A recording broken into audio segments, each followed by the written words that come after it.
All in one நண்பர்கள் அனைவருக்கும் வணக்கம். இந்த வீடியோல டிடிடில இருந்து லேட்டஸ்டா ஒரு பிரஸ் ரிலீஸ் கொடுத்திருக்காங்க. வர்ற 23ஆம் தேதியில இருந்து ஜனவரி 1ஆம் தேதி வரைக்கும் 10 நாட்கள் திருமலையில வைகுண்ட துவார தரிசனம் அப்படின்னு சொல்லக்கூடிய சொர்க்கவாசல் தரிசனம் வந்து கிடைக்குங்க. ஸோ இது ரிலேட்டடா கோவில் ஆழ்வார் திருமஞ்சனம், அதாவது கோவிலை கிளீன் பண்ணக்கூடிய ஒரு சடங்கு சம்பிரதாயங்கள் வந்து எப்பவுமே செய்வாங்க. இது ரொம்ப ஸ்பெஷலான ஃபெஸ்டிவலுக்கு தான் நடக்கும். அந்த நாள்ல தரிசனம் வந்து கொஞ்சம் லேட் ஆகும், அதாவது ஒரு 6 மணி நேரம் பக்கமா காலையில தரிசனம் இருக்காது. ஸோ இதை பத்தி கூடுதலா வந்திருக்கக்கூடிய என்ன சொல்லியிருக்காங்க, என்னென்ன சேவாஸ் எல்லாம் இன்னைக்கு கிடையாது, அதை பத்தின தகவலை டீட்டெயிலா பார்க்கலாம். அது கூடவே இன்னைக்கு தர்ஷன் பத்தின இன்ஃபர்மேஷனும் நிறைய பக்தர்கள் கேட்டிருக்க முக்கியமான டவுட்ஸுக்கான ஆன்சரையும் இந்த வீடியோல நான் உங்களுக்கு ஷேர் பண்ணியிருக்கேன். இந்த ப்ரெஸ் ரிலீஸ் உங்களுக்கு இங்கிலீஷ்லயும் அதே மாதிரி தெலுங்குல கொடுத்துருக்காங்க. நம்ம தமிழ்ல டிரான்ஸ்லேட் பண்ணியிருக்கோம். அது என்ன சொல்லியிருக்காங்க அப்படின்றத பார்ப்போம். டிசம்பர் 19ஆம் தேதி ஸ்ரீவாரி கோவில்ல கோவில் ஆழ்வார் திருமஞ்சனம் நடக்குதுன்னு சொல்லியிருக்காங்க. வர்ற டிசம்பர் 19ஆம் தேதி திருமலை ஸ்ரீ வெங்கடேஸ்வர சுவாமி கோவிலில் டிசம்பர் 23ஆம் தேதியிலிருந்து ஜனவரி 1ஆம் தேதி வரைக்கும் 2024 வரையில் 10 நாட்களுக்கு வைகுண்ட ஏகாதசி துவார தரிசனத்தை முன்னிட்டு கோவில் ஆழ்வார் திருமஞ்சனம் வர்ற டிசம்பர் 19ஆம் தேதி செவ்வாய்க்கிழமை நடக்குது. ஆண்டுக்கு 4 முறை மட்டும்தான் கோவில் ஆழ்வார் திருமஞ்சனம் நடத்துவது வழக்கம். ஒண்ணு வந்து உகாதி, அடுத்தது ஆணிவார ஆஸ்தானம், அதுக்கு அடுத்தது பிரம்மோற்சவம், அதுக்கு அடுத்தது வைகுண்ட ஏகாதசி. இந்த மாதிரியான 4 முக்கியமான நாட்களுக்கு மட்டும்தான் வந்து பாத்தீங்கன்னா பிஃபோர் செவ்வாய்க்கிழமை, அந்த எப்போ வந்து அந்த ஃபெஸ்டிவல் வருதோ அதுக்கு முதல் செவ்வாய்க்கிழமைகள்ல கோவில் கிளீன் பண்ணக்கூடிய இந்த சுத்திகரிப்பு பணியானது வந்து நடக்கும். டிசம்பர் 19ஆம் தேதி காலையில 6 மணில இருந்து 10 மணி வரைக்கும் கோவில் ஆழ்வார் திருமஞ்சனம், கோவில் ஃபுல்லா கிளீன் பண்ணக்கூடிய ஒர்க் வந்து நடக்கும். ஆனந்த நிலையத்துல இருந்து எல்லா இடங்கள்லயுமே வந்து பாத்தீங்கன்னா புனித நீர் கொண்டு சுத்தம் வந்து செய்யப்படும். அப்போ காலையில உங்களுக்கு 6 மணில இருந்து 10 மணி வரைக்கும் இது நடக்குதுன்னா மத்தியானம் 12 மணிக்கு மேலதான் உங்களுக்கு தரிசனத்துக்கு வந்து அலோவ் பண்ணுவாங்க. இப்போ 19ஆம் தேதி தான் உங்களுக்கு கோவில் ஆழ்வார் திருமஞ்சனம் அப்படின்றனால 18ஆம் தேதியே வந்து 19ஆம் தேதிக்கான SSD token early morning slot வந்து கொடுக்க மாட்டாங்க. அது இல்லாம நம்ம வந்து காலையில 11-12 மணிக்கு மேலதான் கியூல ஜாயின் பண்ற மாதிரி இருக்கும். ஸோ இதனால கோயில்ல அஷ்டதள பாத பத்மாராதன சேவா ரத்து செய்யப்பட்டிருக்கதா சொல்லியிருக்காங்க. இந்த நிகழ்ச்சியெல்லாம் முடிச்சதுக்கு அப்புறம் தான் சர்வ தரிசனத்துக்கு அனுமதிக்கப்படும் அப்படின்றத டிடிடி சொல்லியிருக்காங்க. ஸோ இந்த அஷ்டதள பாத பத்மாராதன்றது லக்கி டிப்ல வரக்கூடிய சேவா தான். மற்றபடி தரிசனங்கள் எல்லாமே இருக்கும். உங்களுக்கு வந்து பாத்தீங்கன்னா 12 மணிக்கு மேலதான் அலோவ் பண்ணுவாங்க. எஸ்எஸ்டி டோக்கனா இருந்தாலும் சரி, பொது தரிசனமா இருந்தாலும் சரி. ஸோ யாராவது 19ஆம் தேதி போறதுக்கு பிளான் பண்ணிருக்கீங்கன்னா நோட் பண்ணிக்கிங்க. வைகுண்ட துவார தரிசனத்துக்கான கோவில் ஆழ்வார் திருமஞ்சனம் வந்து வர்ற 19ஆம் தேதி நடக்குது.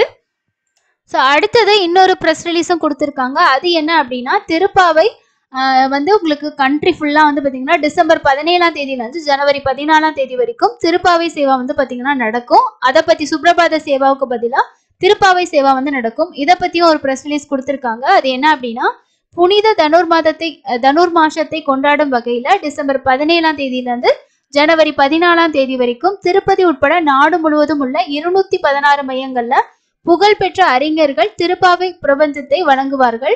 டிடிடி ஆழ்வார் திவ்ய பிரபஞ்ச திட்டத்தின் கீழ் இந்த ஏற்பாடு வந்து செய்யப்பட்டிருக்கதா சொல்லியிருக்காங்க. இப்ப நாடு முழுக்க இருக்கக்கூடிய 216 மையங்கள்லயும் இந்த நாட்கள்ல திருப்பாவை சேவா வந்து பாத்தீங்கன்னா பிரபஞ்சங்கள் வந்து பாடப்படும் அப்படின்னு சொல்லியிருக்காங்க. திருமலை ஸ்ரீவாரி கோவில்ல தனுர் மாசத்தில் சுப்பிரபாதத்துக்கு பதிலாக திருப்பாவையை தெரிவிப்பது சிறப்பு.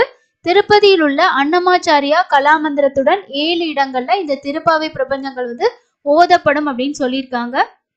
ஸோ உங்களுக்கு மார்கழி மாசத்துல வந்து சுப்ரபாத சேவா வந்து கிடையாது. ஆன்லைன் லக்கி டிப்பும் இருக்காது, ஆஃப்லைன்லயும் லக்கி டிப்பு இருக்காது. அன்னைக்கு எல்லாமே பார்த்தோம் அப்படின்னா திருப்பாவை சேவா தான் வந்து செய்வாங்க. ஸோ அது ரொம்ப ஸ்பெஷலா இருக்கும். மார்கழியில போறவங்க அது கண்டிப்பா கேட்கலாம். ஸோ இதுதான் டிடிடி இன்னைக்கு கொடுத்துருக்க முக்கியமான 2 ப்ரெஸ் ரிலீஸ். ஒன்று வந்து உங்களுக்கு ஆழ்வார் கோவில் ஆழ்வார் திருமஞ்சனமும், அதுக்கு அடுத்தது டிசம்பர் மாசத்துக்கான திருப்பாவை சேவா பத்தியும் சொல்லியிருக்காங்க. அதுக்கு அடுத்து நம்ம காலையிலேயே ஷேர் பண்ண வீடியோல மீதி இருந்த ப்ரெஸ் அப்டேட் எல்லாம் கொடுத்துருந்தோம். கோவிலுக்கு வந்து பாத்தீங்கன்னா மழை வந்து நார்மல் ஆயிடுச்சு. நிறைய பேர் கேட்டிருந்தீங்க ட்ரெயின் வந்து கேன்சல் பண்ணியிருக்காங்க, பஸ் வந்து இருக்கா அப்படின்னு சொல்லிட்டு. பஸ் ஃபெசிலிட்டிஸ் எல்லாம் போயிட்டு தாங்க இருக்கு. ட்ரெயின் மட்டும் கேன்சல் ஆயிருக்கு அப்படின்னு சொல்லி அன்னன்னைக்கு அப்டேட் பண்ணிட்டு இருக்காங்க. நீங்க பஸ்ல டிராவல் பண்றதுனால டிராவல் பண்ணலாம். ரொம்ப தர்ஷன் வந்து ஃப்ரீயா தான் இருக்கு. பெரிய அளவுல சொல்றதுக்கு க்ரௌட் இல்ல. அதே போல பக்தர்கள் கேட்டிருக்க முக்கியமான டவுட்ஸ் அப்படின்னு பார்த்தோம்னா, ஸ்ரீவாரி மற்றும் நடைபாதை வந்து எத்தனாவது படியில தரிசன டோக்கன் வந்து கொடுக்குறாங்க அப்படின்னும், அதை வாங்கிட்டு பஸ்ல வந்து போகலாமான்னு சொல்லி கேட்டிருக்காங்க. இல்ல படியில தான் நடந்து போகணுமான்னு சொல்லிட்டு இப்போ வந்து எல்லா இடத்துலையுமே உங்களுக்கு எஸ்எஸ்டி டோக்கன் தான். நீங்க வாங்கிட்டு ஜஸ்ட் நீங்க நடந்து போகலாம், நீங்க பஸ்லயும் போகலாம். அது உங்களோட ஓன் விஷ் தான். எதுவுமே சொல்ல மாட்டாங்க. எல்லா இடத்துலையுமே உங்களுக்கு இப்போ எஸ்எஸ்டி டோக்கனா கன்வெர்ட் ஆனனால தாராளமா நீங்க வந்து நடந்து போகலாம், இல்ல பஸ்லயும் வந்து போக முடியும். அதே மாதிரி கோவிந்தராஜ சுவாமி சத்திரத்துல எஸ்எஸ்டி டோக்கன் கொடுக்கறது இல்லைங்க. வைகுண்ட துவார தரிசனத்துக்கு மட்டும் 10 நாள் வந்து கொடுப்பாங்க அப்படின்னு நினைக்கிறேன். ஏன்னா அதை தான் பிளேஸா சொல்லியிருக்காங்க. மீதி நாட்களுக்கு உங்களுக்கு கிடையாது. அதே மாதிரி கபில தீர்த்தம்லாம் வந்து இப்போதைக்கு அலௌட் இல்லை தான். வாட்டர் கொஞ்சம் நார்மல் ஆயிடுச்சுன்னா மேபி அலோவ் பண்ணுவாங்க. அதுவும் ப்ரெஸ் ரிலீஸா அப்டேட் ஆகும். அப்டேட் ஆனால் கண்டிப்பாக ஷேர் பண்ணுறேன்.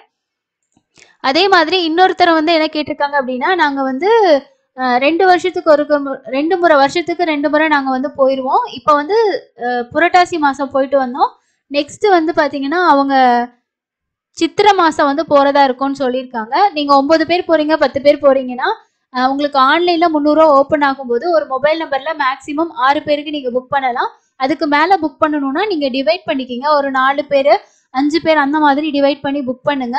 அண்ட் ரூம் புக் பண்ணும்போது கன்ஃபார்மாக யாரெல்லாம் வருவாங்களோ அவங்களோட பேரில் ரூம் வந்து புக் பண்ணுங்க. ஏன்னா சில டைம் இன்னைக்கு கூட ஒருத்தவங்க கேட்டிருந்தாங்க, இந்த மாதிரி நாங்கள் புக் பண்ணிட்டோம், அந்த ஃபேமிலியில் ஒருத்தவங்க வந்து டெத் ஆனனால அவங்க யாருமே வரல. ஸோ அந்த மாதிரி இருக்கும்போது நாங்கள் போனால் ரூம் தருவாங்களான்னு. ஸோ கன்ஃபார்மாக ரூம் எடுக்கணும் அப்படின்னா அந்த பர்சன் வரக்கூடியவங்கள அவங்களோட ஐடி ப்ரூஃபை கொடுத்து புக் பண்ணுங்க.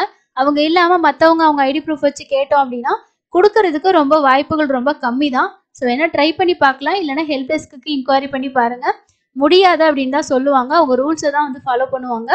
ஸோ எஸ்எஸ்டிக்கும் டிடிக்கும் என்ன வித்தியாசம் அப்படின்னா, டிடி அப்படின்றது திவ்ய தரிசன டிக்கெட் அப்படின்னு சொல்லுவாங்க. இது நடைபாதையில் கொடுக்குறது. இப்போ எங்கேயுமே நடைபாதையில் டிக்கெட் அப்படி வந்து இல்லை. எஸ்எஸ்டி அப்படின்னா நம்ம வாங்கிட்டு பஸ்ஸில் போகலாம், நடந்து போகலாம், அது நம்மளோட விஷயம். திவ்ய தரிசனம் அப்படின்னா நம்ம நடந்து தான் போகணும். இப்போ அந்த மாதிரி எந்த டிக்கெட்டுமே இல்லை. அதனால நீங்கள் எங்கே வாங்கினாலும் நீங்கள் நடந்து போனாலும் நடந்து போகலாம், பஸ்லேயும் வந்து போகலாம். இப்போ இன்னொருத்தவங்க கேட்டிருக்காங்க, நான் அக்கமடேஷன் வந்து புக் பண்ணியிருக்கேன், இந்த மாதிரி வந்து ரீஷெடியூல் பண்ண முடியுமான்ட்டு. அக்கமடேஷன் பொறுத்த வரைக்கும் ரீஷெடியூல்லாம் நம்ம பண்ண முடியாது. கேன்சல் பண்ணிவிட்டு நைட் டைம் வேணால் நீங்கள் ட்ரை பண்ணி பார்க்கலாம். ஸோ வேறு டைமிங்க்கு நம்மளால் புக் பண்ண முடியுதானே, அது ரொம்ப ரிஸ்க் எடுத்து பண்ணணும் அண்ட் ரொம்ப பிளாக்கும் வரும். ட்ரை பண்ணி பாருங்கள். கேன்சல் பண்ணிவிட்டு நைட் டைமுக்கு கேன்சல் பண்ணிவிட்டு திரும்ப நீங்களே ஐடி ப்ரூஃப் வச்சு ட்ரை பண்ணுங்கள். புக் ஆச்சுன்னா புக் பண்ணிக்கோங்க. நடைபாதை பொறுத்த வரைக்கும் டிக்கெட் இருந்தால் தான் அலௌடு, டிக்கெட் இல்லைன்னா அலௌடு அப்படின்ற மாதிரிலாம் கிடையாது. நீங்கள் பூதேவி காம்ப்ளெக்ஸில் டிக்கெட் இருந்துச்சுன்னா வாங்கிக்கோங்க. அலிப்பிரியில் வந்து நம்ம நடந்து போகும்போது ஸ்கேன் பண்ண தேவையில்லை. சப்போஸ் உங்களுக்கு டிக்கெட் கிடைக்கல அப்படின்னாலும் நீங்கள் நடந்து போயிட்டு நீங்கள் வந்து நேரடி தரிசனத்தில் ஜாயின் பண்ணிக்கலாம். தர்ஷன் டிக்கெட் பொறுத்த வரைக்கும் நம்ம கொஞ்சம் ஈஸியாக வந்து பார்க்கணும்னு நினச்சோன்னா எஸ்எஸ்டி டோக்கன் வாங்கிட்டு போகிறது ரொம்ப பெஸ்ட்டு. ஸோ இதுதான் முக்கியமாக நிறைய பேர் கேட்டிருக்க டவுட்டு. அதே மாதிரி திருமலையில் வந்து ஒரு தடவை ரூம் புக் பண்ணிவிட்டு கேன்சல் பண்ணிட்டோன்னா திரும்ப 30 நாளுக்குள்ளே பண்ண முடியுமான்னு. இப்போ ரூம் வந்து கரண்ட்டில் நீங்கள் புக்கிங்கில் இருக்குன்னா தான் 30 நாள் கேப் இருக்குது. அந்த ரூமை நீங்கள் கேன்சல் பண்ணிட்டீங்கன்னா அடுத்த நிமிஷமே கூட நீங்கள் இன்னொரு நாள் ரூம் வந்து புக் பண்ணிக்கலாம். அது புக்கிங் வந்து அலோவ் பண்ணும். மார்ச் மாதத்துக்கான எந்தெந்த டேட்டில் என்னென்ன புக்கிங் வரும்ன்ற வீடியோ நான் ஷேர் பண்ணியிருக்கேன். மார்ச்சில் யாருக்காவது பிளான் பண்ணியிருக்கீங்கன்னா அந்த டேட்ஸ் எல்லாம் பார்த்து வச்சுக்கோங்க. அதே மாதிரி உங்களுக்கு புக்கிங் ரொம்ப யூஸ்ஃபுல்லாக இருக்கும். இப்போதைக்கு வைகுண்ட துவார தரிசனம் தான் நமக்கு ஸ்பெஷல்ன்றனால இது ஆஃப்லைனில் எப்படி எஸ்எஸ்டி டோக்கன் வாங்கலாம், எங்கெங்கெல்லாம் வாங்க முடியும், இதை பற்றி தனியாக வீடியோ கண்டிப்பாக சீக்கிரம் சேனலில் வந்து அப்டேட் பண்ணுவோம். செக் பண்ணி பார்த்துட்டு பிளான் பண்ணிக்கிங்க. நீங்கள் போகிறதுக்கு முன்னாடி என்ன மாதிரி ஸ்டேட்டஸில் இருக்குது, போனால் டிக்கெட் கிடைக்குமா, எத்தனை நாள் வெயிட் பண்ணி பார்க்கணும், இதெல்லாம் நீங்கள் பார்த்துக்கிட்டு பிளான் பண்ணுறது ரொம்ப ஈஸியாக இருக்கும். ஸோ இன்னொரு யூஸ்ஃபுல்லான வீடியோவில் மீட் பண்ணலாம். தேங்க்யூ.